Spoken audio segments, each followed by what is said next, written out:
let's talk about something that could totally change how we think about electricity. A technology that might just make those frustrating, widespread power outages a thing of the past. You've been there, right? The storm hits, the power grid gives out, and suddenly, everything just goes dark. It feels like it's happening more and more often. But what if your neighborhood or your office didn't have to be a part of that blackout? So, to understand how that's even possible, we got to take a quick look at the problem. It all has to do with how most of us get our power right now.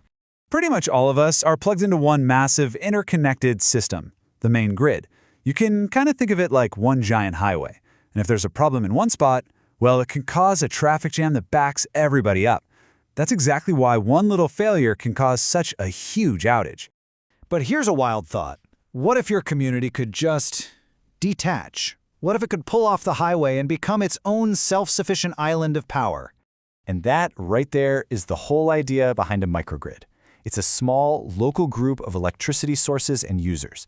Now, normally, it's connected to the main grid, but the cool part is it can disconnect and just run all by itself whenever it needs to. Yep, it's a power island. Now, what's actually on this island? Well, as you can see, it has its own power generation right there. Things like solar panels and wind turbines. It's also got energy storage, usually big batteries, and of course, it serves the local loads. That's just a fancy term for all the homes, businesses, and even electric cars using the power. Okay, so how does this island actually cut the cord from the mainland when trouble hits? It all comes down to one super important and really smart piece of the puzzle.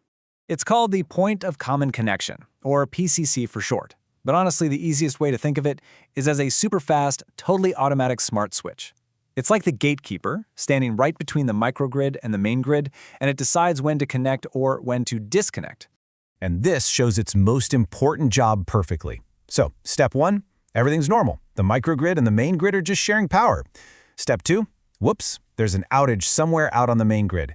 Step 3, that PCC, that smart switch, detects the problem and bam, it instantly disconnects. And then, step 4, the microgrid is now in island mode, powering its own community with its own resources. And for the people inside, the lights probably didn't even flicker. But keeping the lights on during a storm is just the beginning.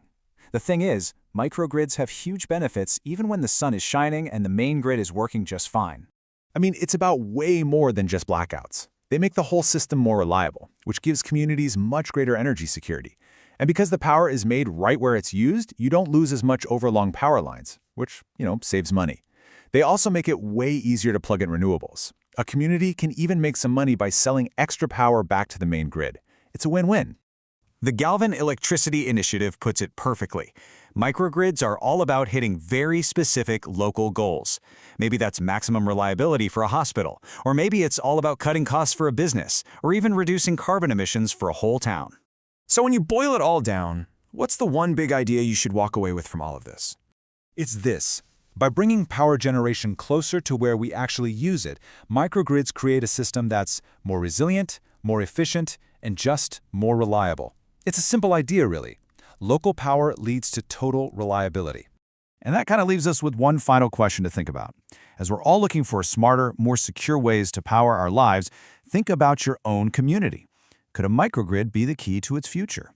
Hey, if you enjoyed this explainer, make sure you subscribe to Energy, Simply Explained for more breakdowns like this one. Thanks for watching.